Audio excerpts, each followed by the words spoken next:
महाबलिदानी माता पन्नाधाय का जन्म चित्तौड़गढ़ के निकट माताजी की पांडोली नामक गांव में हुआ। इनका विवाह सूरजमल जी से हुआ। मेवाड़ के शासक महाराणा विक्रमादित्य के शासनकाल में गुजरात के सुल्तान बहादुर शाह ने चित्तौड़गढ़ पर आक्रमण किया। तब राजमाता कर्णावती ने शासन की बागडोर अपने हाथों में ली। पन्नाधाय राजमाता कर्णावती की सेवा में नियुक्त थी। राजमाता कर्णावती ने पन्नाधाय को बुलाया और कहा कि मेरे दोनों पुत्र विक्रमादित्य और उदय सिंह को अब मैं तुम्हें सौंपती हूँ। इनको इनके ननिहाल बूंदी लेकर जाना और जब चित्तौड़ से शत्रु खदेड़ दिए जाए तभी इनको वापस लाना। राजमाता कर्णावती ने हजारों राजपुतानियों के साथ जोहर किया। बहादुर शाह ने चित्तौड़गढ़ जीत लिया।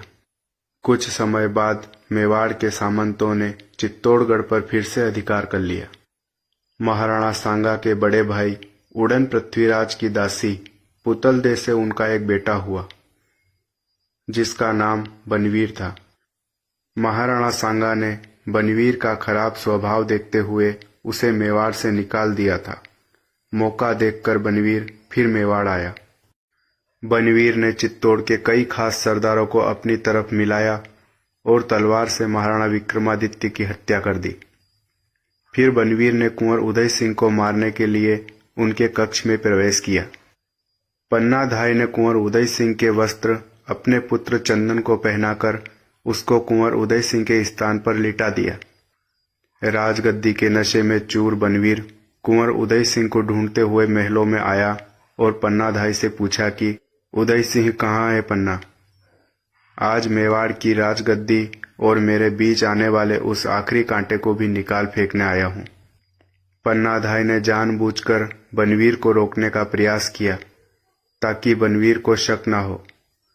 बनवीर ने पन्नाधाय को हटाया और चंदन को ही कुंवर उदय सिंह समझकर पन्नाधाय की आंखों के सामने तलवार से चंदन के 2 टुकड़े कर दिए।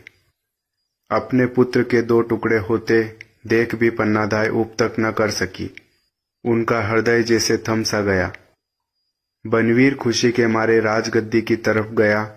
पन्नाधाय एक सेवक की मदद से बड़े टोकरे में कुंवर उदय सिंह को पत्तलों से ढककर छुपाकर निकली। बहुत से लोग अज्ञानवश इस समय कुंवर उदय सिंह को एक दूध मुहा बालक बताते हैं, जबकि वास्तविकता में कुंवर उदय सिंह की आयु 13-14 वर्ष थी। पन्नाधाय नदी के किनारे पहुंची और यहीं अपने पुत्र चंदन का अंतिम संस्कार किया। लेकिन पन्नाधाय यहाँ नहीं रुकी, क्योंकि अभी कुंवर उदय सिंह के प्राणों का संकट टला नहीं था। पुत्र की चिता की राख अभी ठंडी भी नहीं हुई थी कि पन्नाधाय अपने पति सूरजमल के साथ कुंवर उदय सिंह को लेकर देवलिया पहुंची। देवलिया के रावत राय सिंह सिसोदिया ने इनकी बड़ी खातिरदारी की, पर जब पन्नाधाय ने कुंवर उदय सिंह को देवलिया में शरण देने की बात कही तो रावत राय सिंह ने बनवीर के भय से ये काम नहीं किया। रावत राय सिंह ने पन्नाधाय को एक घोड़ा देकर विदा किया। पन्नाधाय कुंवर उदय सिंह को लेकर डूंगरपुर पहुंची। डूंगरपुर के रावल आसकरण ने भी बनवीर के डर से उन्हें शरण नहीं दी। रावल आसकरण ने उन्हें खर्च व सवारी देकर विदा किया। आखिरकार पन्नाधाय कुंभलगढ़ पहुंची, जहां उन्हें शरण मिली। कुंभलगढ़ के किलेदार आशा देवपुरा ने अपनी मां से इजाजत लेने के बाद कुंवर उदय सिंह को अपने यहाँ रखना स्वीकार किया। भला एक मां द्वारा दिया गया ऐसा अद्वितीय बलिदान व्यर्थ कैसे जाता। धीरे धीरे यह खबर फैलती गई कि महाराणा उदय सिंह जीवित हैं। सामंतों ने महाराणा उदय सिंह का राज्याभिषेक कर दिया। 1540 ईस्वी में महाराणा उदय सिंह ने महाराणा विक्रमादित्य व चंदन के हत्यारे बनवीर को चित्तौड़गढ़ के युद्ध में परास्त करके उसका अस्तित्व ही नष्ट कर दिया। महाराणा उदय सिंह ने पन्नाधाय को चित्तौड़गढ़ में बुलवाया, लेकिन पन्नाधाय वहां फिर कभी नहीं आई।